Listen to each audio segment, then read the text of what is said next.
Here is an abstract specification of a knowledge-based AI method for doing configuration design. The process starts with some specifications. These might be the specifications of all the constraints on this configuration problem. For example, the constraints on David's basement. The output is an arrangement model, a model of the arrangement of all the components with the components already known, for example, the arrangement of David's basement. In this method for some configuration design, we begin with some very abstract and perhaps partial solutions. This abstract and partial solution may be represented in the form of a design plan. So an abstract and general plan for basements of houses. Each plan specifies a subset of all the variables. We assign values to the variables in that plan. The plan is now complete. A completed plan can now be refined and expanded. At the next lower level, the plan specifies more variables. We assign values to those variables. Now that plan at the next level is complete, and we continue this iterative process until we have a complete arrangement model. As an example, if somebody was building a residential home, like David is doing right now, then the abstract plan may deal with the number of stories that the house will have.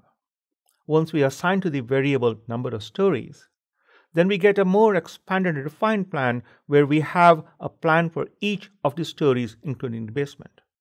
For example, for the main floor, there might be a plan which specifies something about the kitchen area, something about the living area, something about the bedroom area. As we assign values to the variables that define the living area and the kitchen area and the bedroom area, this plan gets completed, and now we might refine it further, a more detailed plan for the living area, for example. This abstraction hierarchy is a diagrammatic representation of these plans arranged at different levels of abstraction. I begin with the most abstract plan, then I refine them and expand them as I go down. As I said earlier, in configuration design, all the components are already known. Nevertheless, in some cases, it might be able to also select the components.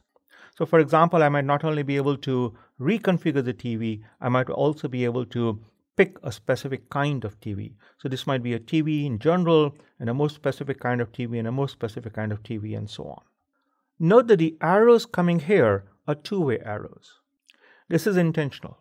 In particular, let us look at the two-way arrows between the arrangement model and the process of configuration, and the specifications and the configuration process. Once this process has yielded an arrangement model, then we can assess the arrangement model, and if needed, go back to the process. As an example, if the configuration process says that the TV is 12 feet away from the couch, and we assess it and we decide the couch is too close to the TV, then we can go back to the process and say, make the couch more than 12 feet away from the TV. That then becomes an additional specification here. And this is the meaning of the two-way arrow. It is not just that we start with specifications and the configuration process works to satisfy them, but also as the configuration process works and results in solutions, we can evaluate those solutions and the specifications may change. This is a very common property of all design. One of the major differences between design and problem solving is that in problem solving, the problem typically remains fixed and we come up with a solution. In contrast, in design, the problem evolves as the solution evolves. The problem and the solution co-evolve. So we start with the problem of satisfying certain constraints, but as the solution evolves, the evolution of the solution results in the evolution of a problem. As an example, let us suppose that the configuration problem is to configure the parts of a computer processor so that the processor can work at a particular speed.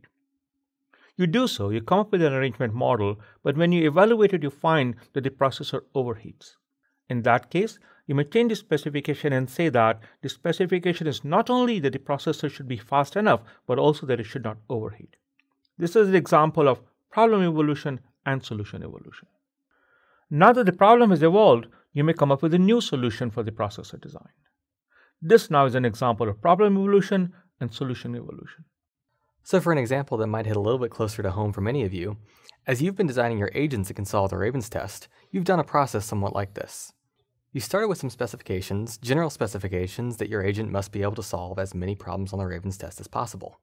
You then started with an abstract solution of just a general problem-solving process that you may have then refined to be more specific about the particular transformations to look for or the particular problem-solving methods to use. That got you to your final result, but when you ran your final result, you may have found something like it would work, but it would take a very, very long time to run, weeks or months. So that then causes you to revise your specifications. You not only need an agent that can solve as many problems as possible, but you also need one that can solve it in minutes or seconds instead of weeks or months.